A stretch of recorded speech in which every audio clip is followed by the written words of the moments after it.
इस हथियार के बाद बुलडोजर को काम नहीं मिलेगा, सारे बुलडोजर ठहर जाएंगे। जैसे चूहे के बिल में पानी जाए तो बाहर आता है, वैसे अब अपराधी बाहर आएंगे। अपराधी के बाहर आते ही सायरन बजेगा, फिर एक साथ 100 पुलिस वाले आएंगे। पीएम मोदी के संसदीय क्षेत्र वाराणसी में इस तकनीक का मास्टर प्लान तैयार किया जा रहा है।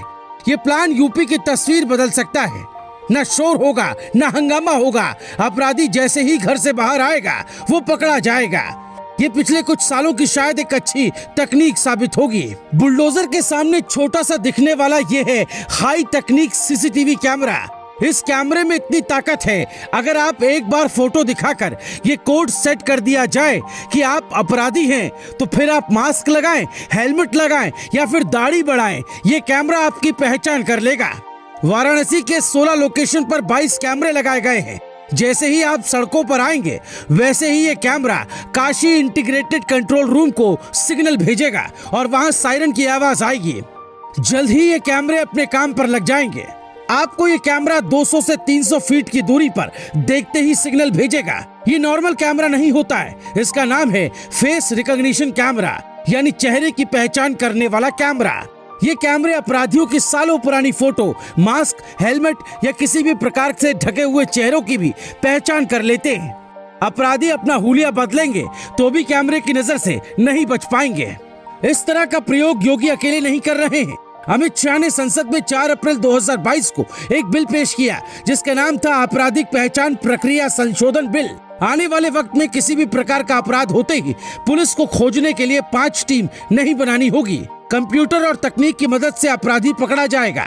हम आपको समझाते हैं अमित शाह ने बिल में क्या प्रावधान किया है। जैसे मान लेते हैं कोई अपराधी जेल में सजा काट रहा है, सरकार उसके शरीर का नाप लेगी।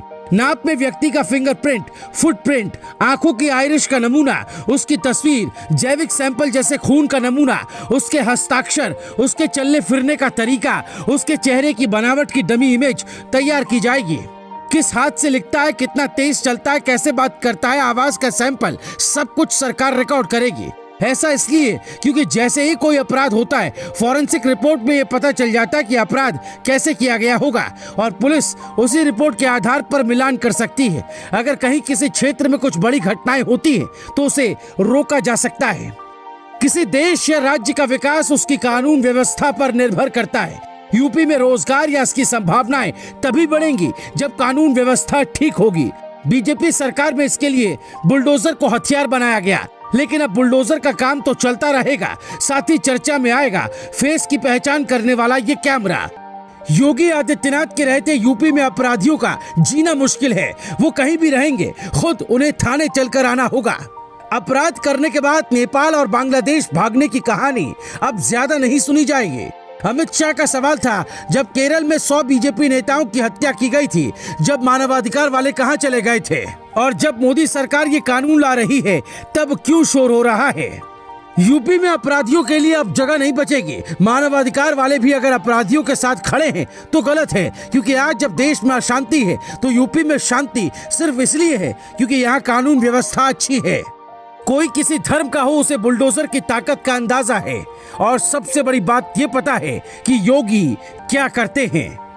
Bureau report, global Bharat TV.